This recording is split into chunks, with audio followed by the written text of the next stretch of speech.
ಚಿಕ್ಕಮಗಳೂರಿನಲ್ಲಿ ಹಿಂದೂ ಮನೆ ಮೇಲೆ ಕಲ್ಲು ತೂರಾಟ ಪ್ರಕರಣ. ಕಲ್ಲು ತೂರಾಟ ನಡೆಸಿದ್ದ ಕಿಡಿಗೇಡಿಗಳಿಗಾಗಿ ಪೊಲೀಸರಿಂದ ಶೋಧ ಕಾರ್ಯ ನಡೀತಾ ಇದೆ. 6 ಮಂದಿ ಕಲ್ಲು ತೂರಿದ್ದಾರೆ ಅಂತ ಹಿಂದೂ ಸಂಘಟನೆಗಳು ಹೇಳ್ತಿವೆ. ಕಲ್ಲು ತೂರಿದ್ದವರ ಮಾಹಿತಿ ಇಲ್ಲ ಅಂತ ಅನ್ಯ ಕೋಮಿನ ಯುವಕರು ಹೇಳಿದ್ದಾರೆ. ತಡರಾತ್ರಿ ಸಿಕ್ಕ 2 ಯುವಕರಿಗೆ ಸದ್ಯ ಸರ್ಕಾರಿ ಆಸ್ಪತ್ರೆಯಲ್ಲಿ ಚಿಕಿತ್ಸೆಯನ್ನ ಕೊಡಲಾಗ್ತಿದೆ. ಬಸವನಹಳ್ಳಿ ಠಾಣೆಯಲ್ಲಿ ಅಕ್ಷದ್ ಮತ್ತು ಹಸೇನ್ ವಿರುದ್ಧ ದೂರು ದಾಖಲಾಗಿದೆ ಕೂಡ. ಮನೆ ಮುಂದೆ ಬಿದ್ದಿರುವಂತಹ ಕಲ್ಲುಗಳ ದೃಶ್ಯವನ್ನ ಗಮನಿಸ್ತಾ ಇದ್ದೀರಿ. ಇನ್ನು ಆಸ್ಪತ್ರೆ ಮುಂದೆ ನೂರಾರು ಜನ ಜಮಾಯಿಸಿದ್ರು.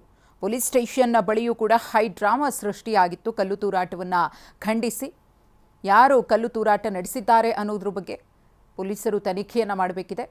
ಅವರನ್ನು ಹುಡುಕುವಂತಹ ಕೆಲಸ ಕೂಡ ಆಗ್ತಿದೆ.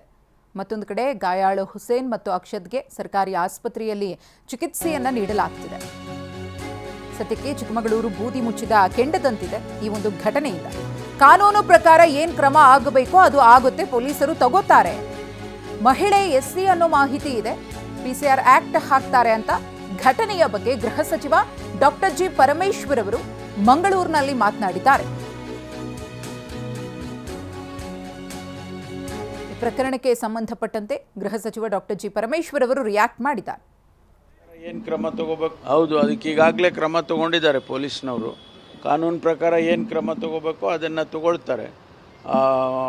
ಅದು ಆ ಹೆಣ್ಣು ಮಗಳು ಶೆಡ್ಯೂಲ್ ಕಾಸ್ಟ್ ಅಂತ ಕೇಳಿದ್ದಾನೆ, ಅದಕ್ಕೆ ಅವರು PCR ಆ್ಯಕ್ಟು ಅದೆಲ್ಲ ಹಾಕ್ತಾರೆ. ಅವರು